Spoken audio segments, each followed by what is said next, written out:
Hello friends. Sorry for the shaky car cam.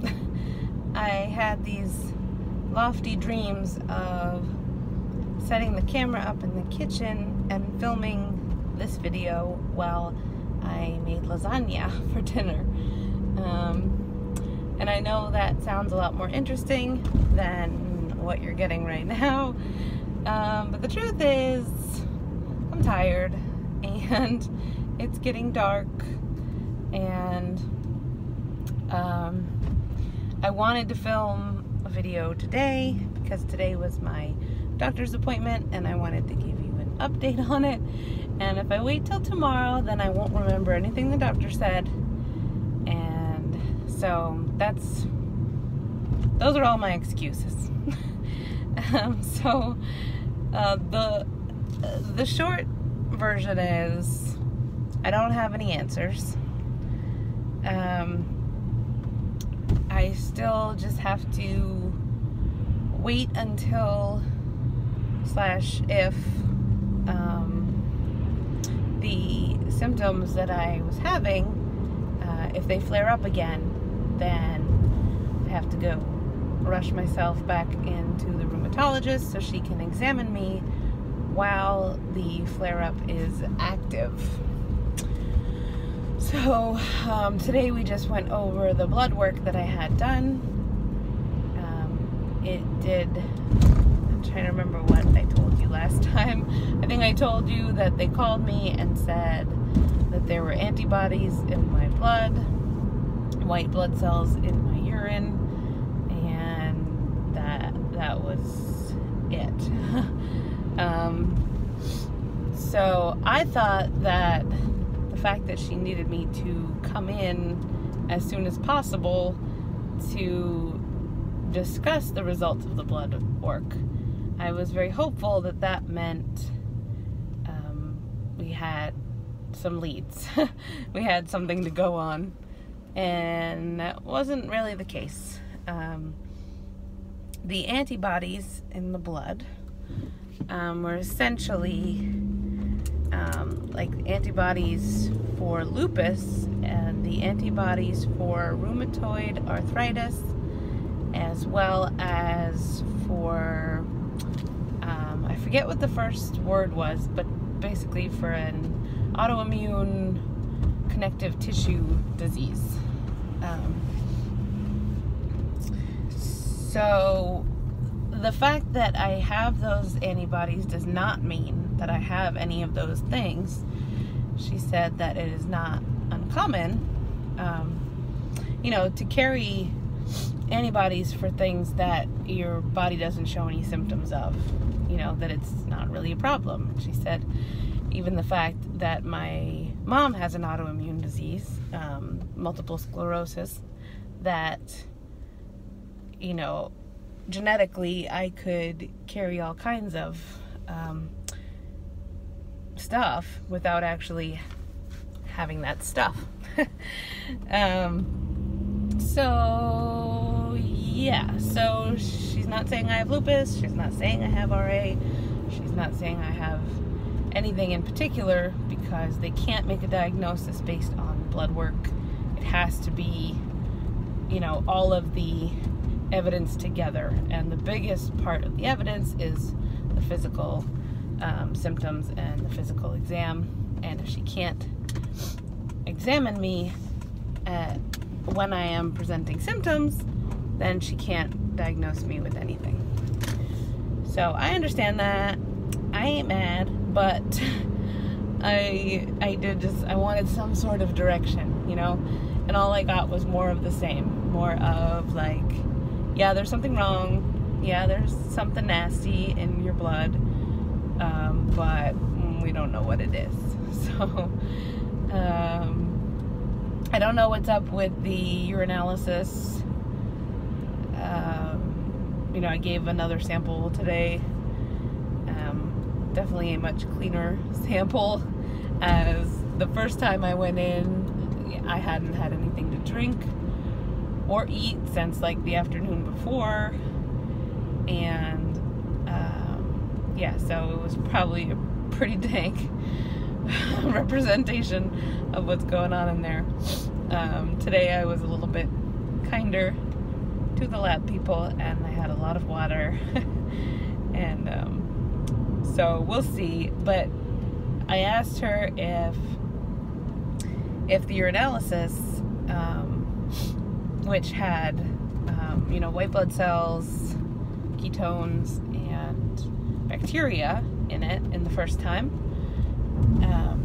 I asked her if that would have any correlation to any of the autoimmune or inflammatory stuff that we are looking for, like, at all. And she said no, really, they just wanted to retest it just in case I had some sort of infection. She said that my results were not very abnormal for a female of my age, and that I shouldn't be worried about it, which I wasn't, because I really did just think I left a nasty old sample. But I'm sure they'll call me in a couple days and say it's clear or it's not. And if it's not, I think they just put me on antibiotics just for fun to clear up whatever could be throwing out that bacteria. So blah blah blah, enough talk about pee. So the next steps, one, I am going to see a neurologist because I've been having a lot of new numbness in my feet and my hands. If I stand for more than 3 or 4 minutes, both my feet go totally numb, and it lasts about 15-20 minutes. But not like dead numb, like that really uncomfortable tingling pins and needles numb. And I hate that.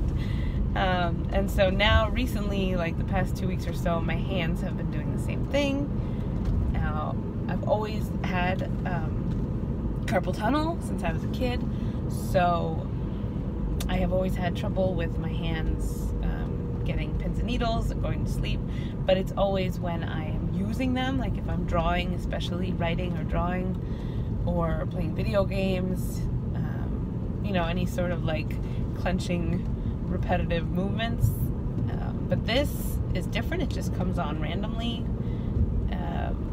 Like right now, my right hand is all tingly, and I haven't been doing anything with it except resting it on my lap. So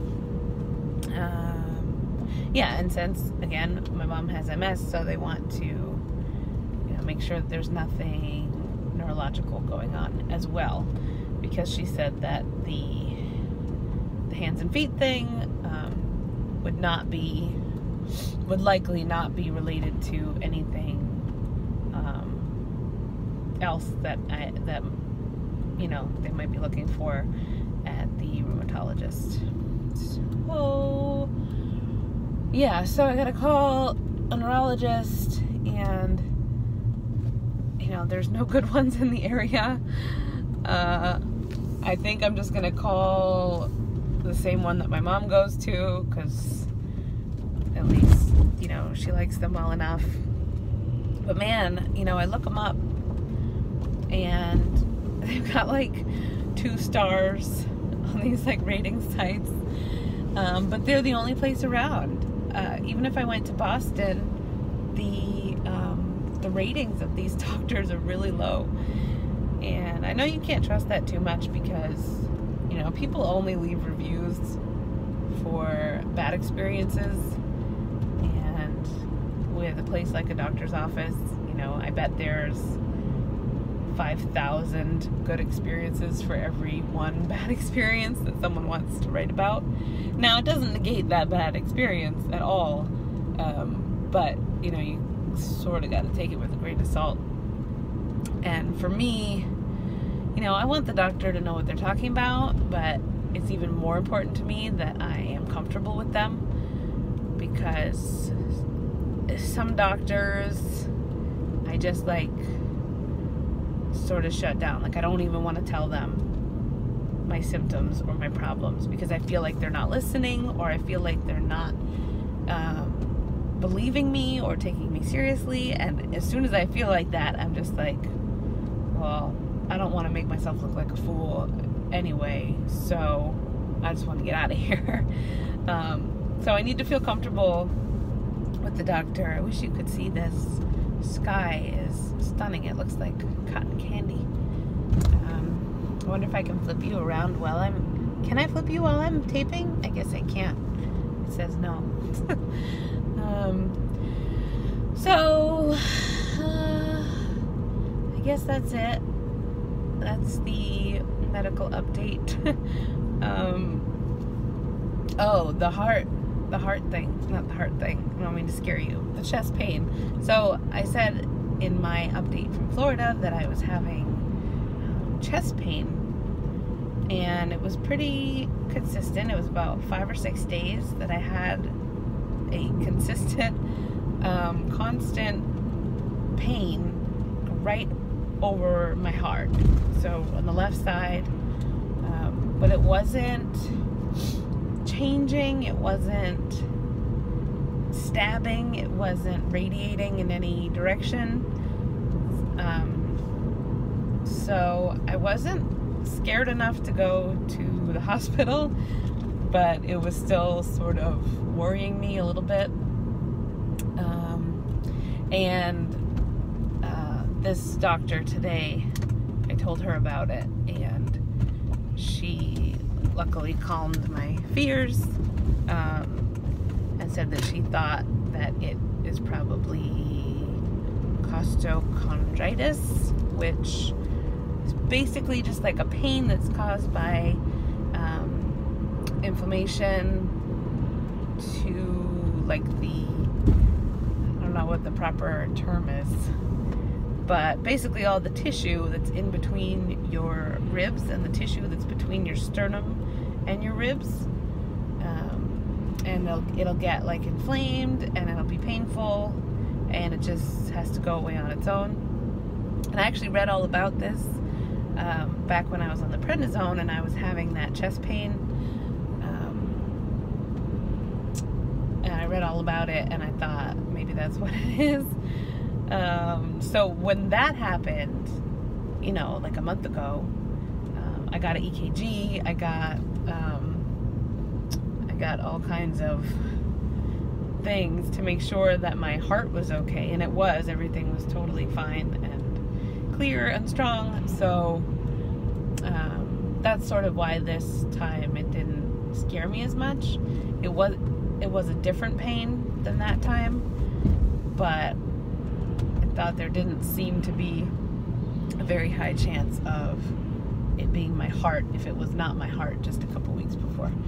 So that's good news too, only because the pain is mostly gone now. It's like I can feel it, but it doesn't hurt.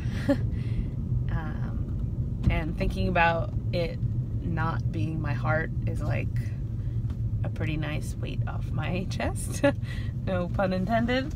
Because I've been taking it like super extra easy at the gym, with the cardio, because I was scared to really elevate my heart rate until I figured out what it was. And sorry, it's gonna get dark because I'm pulling in the garage. Yeah, so now I can, you know, I still need to be nice to it, because obviously it is something that's like inflamed or angry in some way. Sorry, I'm gonna wrap this up so you don't have to look at this darkness for very long. So that is my whole update. I'm sorry that you won't see my lasagnas being made.